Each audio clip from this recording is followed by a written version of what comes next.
नमस्कार,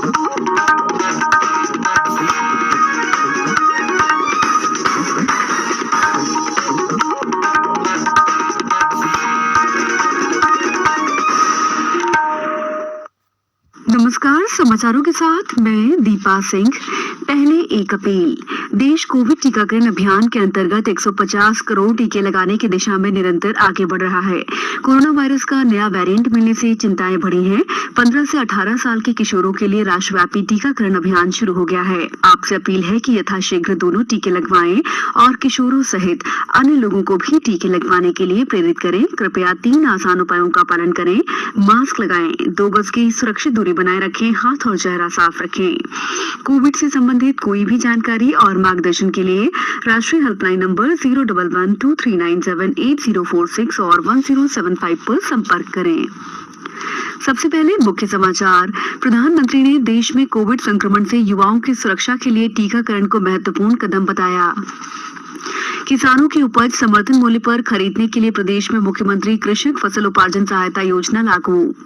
महाकौशल अंचल के लिए केंद्र सरकार ने दी 475 करोड़ की लागत वाले 112 किलोमीटर लंबे राष्ट्रीय राजमार्ग की स्वीकृति।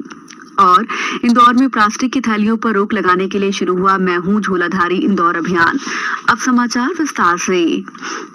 प्रधानमंत्री नरेंद्र मोदी ने कहा है कि देश में कोविड संक्रमण से युवाओं की सुरक्षा के लिए महत्वपूर्ण कदम उठाया गया है। श्री मोदी ने एक ट्वीट में टीका लगवा चुके 15 से 18 साल के किशोरों को बधाई दी। प्रधानमंत्री ने उनके अभिभावकों को भी बधाई दी और अधिक से अधिक संख्या में किशोरों को टीका लगवाने के लिए प्रोत्साहित करने का आग्रह किया। इस बीच राष्ट्रव्यापी कोविड टीकाकरण अभियान के तहत देश में 146 करोड़ 70 लाख से अधिक टीके लगाए जा चुके हैं। स्वास्थ्य मंत्रालय ने बताया है कि कल पहले दिन लगभग 42 लाख टीके 15 से 18 वर्ष आयु वर्ग के बच्चों को लगाए गए। प्रदेश में भी कल करीब 10,26,000 से अधिक कोविड रोधी टीके लगाए गए। प्रदेश में कल 10,32,996 डोज लगाए गए। इनमें सागर में 168%, छतरपुर में 166% और मंदसौर में 133% उपलब्धि हासिल की गई है। मुख्यमंत्री शिवराज सिंह चौहान ने कहा है कि राज्य मंत्रिपरिषद के सदस्य जिलों में भ्रमण कर स्वास्थ्य और उपचार की सुविधाओं का जायजा लें। मुख्यमंत्री ने कहा कि प्रदेश में आर्थिक गतिविधियों पर कोई अंकुश नहीं रहेगा और विद्यालयों में भी 50% क्षमता से उपस्थिति की व्यवस्था कायम रहेगी।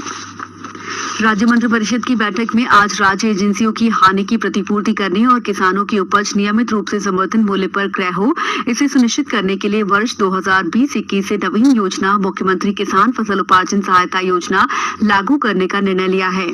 इसके अलावा प्रदेश में पशुपालन और डेयरी विभाग में केंद्र सरकार की नवीन राष्ट्रीय पशुधन मिशन योजना का क्रियान्वयन करने का निर्णय भी लिया गया है। मंत्रिपरिषद ने प्रदेश में कैंसर मरीजों को सुगम उपचार उपलब्ध कराने के लिए इंदौर, भोपाल, रीवा के चिकित्सा महाविद्यालयों में लीनियर एक्सीलेटर उपकरण खरीदने और संचालन पीपीपी योजना से करने के लिए निविदा प्रपत्रों का अनुमोदन किया।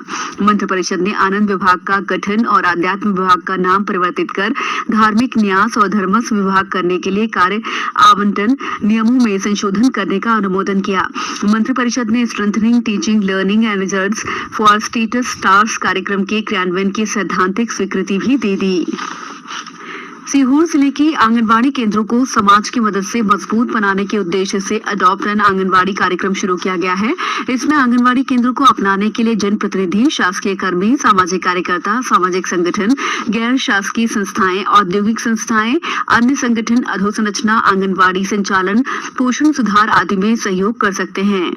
आंगनबाड़ी केंद्रों को अपनाने के लिए आंगनबाड़ी भवन और परिसर के लिए भूमि, आंगनबाड़ी भवन और कक्षों का निर्माण, पूर्व से निर्मित भवनों का सुधार, रंग रोगन, बाउंड्री वॉल का निर्माण, हैंडपंप, बच्चों के लिए शौचालय आदि की व्यवस्था में सहयोग कर सकते हैं। इसके अलावा आवश्यक सामग्री जैसे पंखा, घड़ी, फर्नीचर, बर्तन भी दे सकते हैं। समाचारों में वक्त है ब्रेक का। कोविड-19 से बचाव और सुरक्षित रहने के 3 उपाय। मास्क लगाएं, 2 गज दूरी है जरूरी, सुरक्षित दूरी रखें, हाथ और मुंह साफ रखें। ब्रेक ब्रेक के बाद समाचारों में आपका एक बार फिर स्वागत है। केंद्र सरकार ने 475 करोड़ रुपए की लागत वाले 112 किलोमीटर लंबे राष्ट्रीय राजमार्ग की स्वीकृति प्रदान की है। लोक निर्माण मंत्री गोपाल भार्गव ने बताया कि महाकौशल अंचल में बनाए जाने वाले इन मार्गों के निर्माण से अंचल के आर्थिक और सामाजिक विकास के नए आयाम स्थापित होंगे।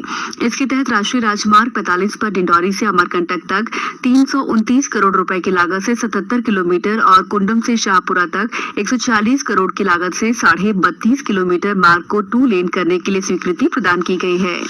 लगातार 5 बार देश का सबसे स्वच्छ शहर होने का तमगा हासिल कर चुके इंदौर ने प्लास्टिक प्रदूषण से मुक्ति के लिए एक नवाचार किया है। शहर में प्लास्टिक की थैलियों पर रोक लगाने के लिए मैं हूं झूलाधारी इंदौर अभियान शुरू किया गया है।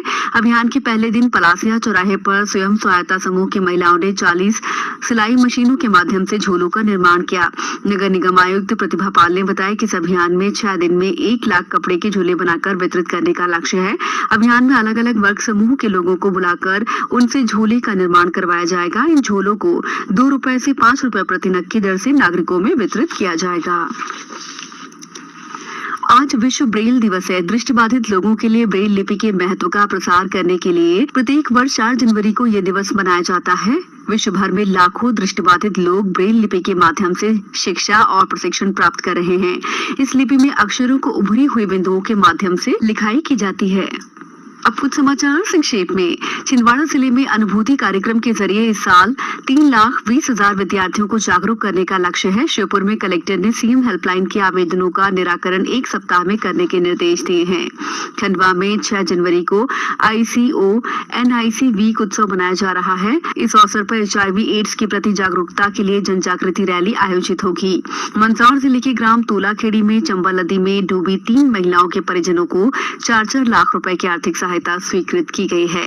अशोकनगर में आज हुई जन सुनवाई में 120 आवेदकों ने अपनी समस्याएं और शिकायतों के आवेदन कलेक्टर के समक्ष प्रस्तुत किए। गुना के बीनागंज और चाचौड़ा में कोरोना दिशा निर्देशों के उल्लंघन पर 52 लोगों के विरुद्ध 2600 रुपए का अर्थदंड लगाया गया। रायसेन जिले में 11 जनवरी से 12 फरवरी तक विटामिन ए अनुपूरण अभियान के तहत 9 माह से 5 साल तक की आयु के बच्चों को विटामिन ए की खुराक पिलाई जाएगी। देवास जिले में मकर संक्रांति पर पतंगबाजी में नायलॉन और चाइना डोर पर प्रतिबंध लगा दिया गया है। शहडोल जिले में कोरोना के 12 नए मरीज मिले हैं। इस बुलेटिन में बस इतना ही। अंत में एक अपील, मास्क और 2 गज की दूरी, हाथ धोना भी है जरूरी। नमस्कार।